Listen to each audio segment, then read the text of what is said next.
Alors, on arrive donc à la mi-temps de notre présentation. Bon, la troisième. Hein. Alors ici c'est du foot, c'est pas du rugby, Guillaume. Ah, Donc on va attaquer donc le troisième pilier qui est l'écosystème. Alors, comme je disais, ce qui est important dans votre écosystème, c'est de voir qu'aujourd'hui, avec SolidWorks, on est tous d'accord pour dire qu'en CAO, vous arrivez à faire quasiment tout ce que vous souhaitez. Derrière, quand on va commencer à vouloir gérer, industrialiser, vérifier, SolidWorks tout seul au niveau CAO, ça ne suffit pas. D'accord? Donc c'est là où l'écosystème va intervenir pour répondre à ces attentes. Alors, on va commencer tout de suite avec un outil qu'on a vu apparaître l'année dernière. Je veux bien entendu parler de SolidWorks CAM. Pardon. Donc, petit rappel sur les packages, donc c'est disponible à partir de SolidWorks standard, d'accord. Et dedans, donc on va retrouver le fraisage 2 axes et demi pour les pièces, d'accord. Et puis vous avez un package CAM professionnel dans lequel on va retrouver d'autres outils. On va monter par exemple jusqu'aux 5 axes en usinage et notamment du tournage. Donc ça me permet, Guillaume, de te demander de nous représenter, peut-être pour ceux qui ne le connaissent pas, SolidWorks CAM, et puis de nous montrer les améliorations qui ont été apportées sur cette version. D'accord, merci Benoît. Donc oui, effectivement, hein, l'objectif ici, c'est de vous représenter en fait la fonctionnalité. Donc comme l'a dit Benoît, dans la version professionnelle, on va retrouver en fait un outil de tournage.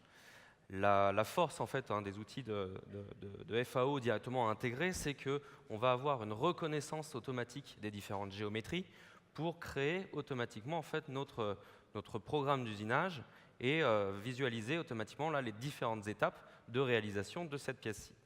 Ce qui est intéressant en fait avec SolidWorks CAM, c'est qu'il va être capable de s'appuyer sur le tolérancement de notre pièce.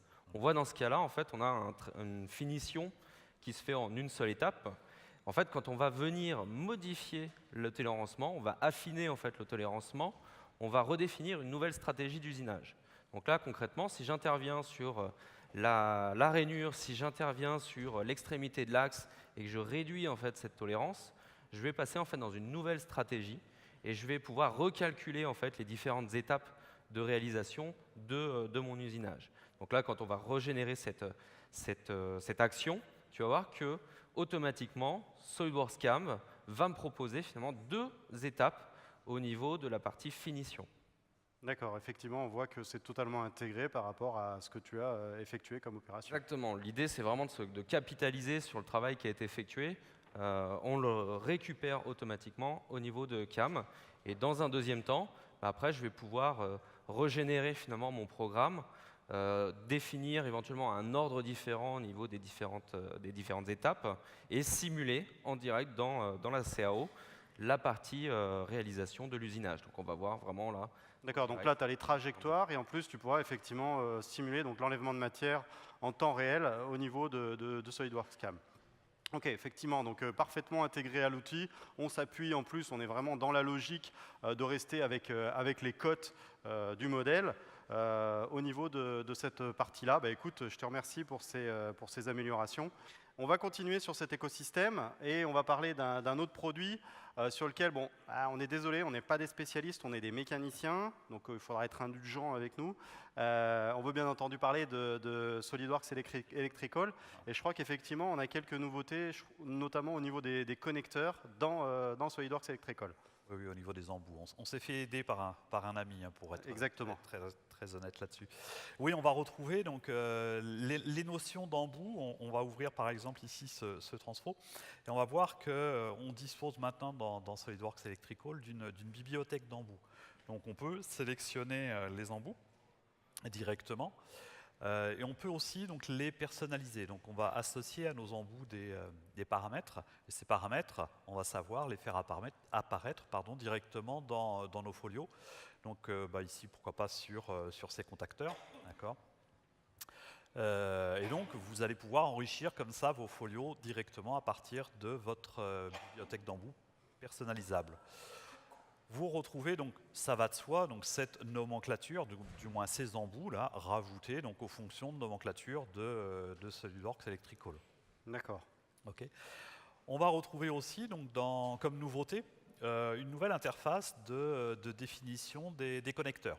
Donc là, on va retrouver une façon beaucoup plus fine de dessiner nos connecteurs pour à la fois les congés, la position des points. On va pouvoir ici positionner donc, les points de chaque côté du connecteur, à droite, à gauche, donc une plus grande souplesse dans la définition donc, de nos connecteurs.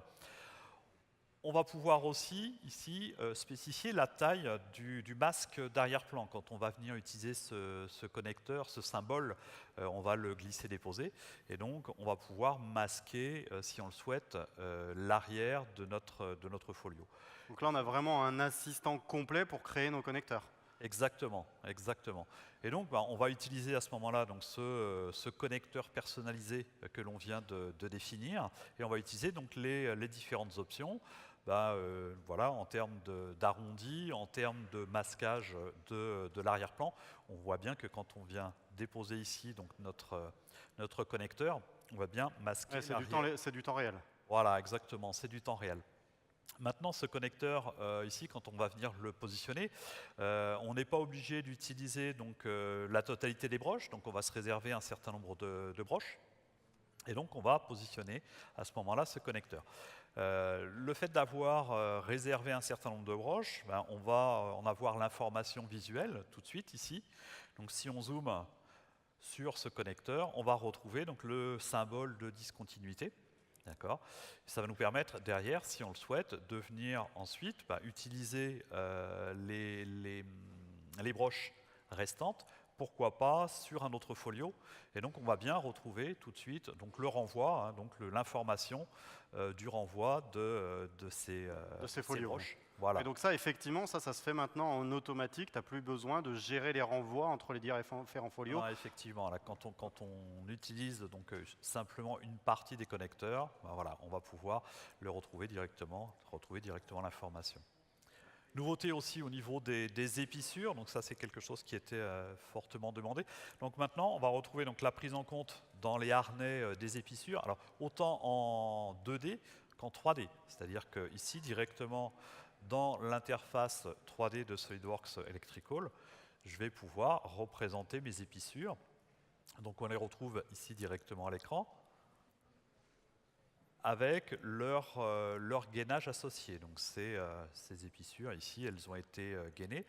Et puis on va retrouver aussi une nouvelle façon donc, de gérer les gaines sur le reste de nos câbles. Un petit peu la même façon de travailler que tout à l'heure avec notre chanfrein partiel. Donc on va pouvoir spécifier un offset au départ et à l'arrivée, ici directement sur nos gaines. Effectivement, c'est beaucoup plus simple à générer. Et puis, on va pouvoir, là, par exemple, représenter une étiquette de fil sur notre harnais pour le repérage. C'est vrai que c'est assez pratique à utiliser. Oui, complètement. OK, très bien. Je te remercie pour cette présentation des nouveautés.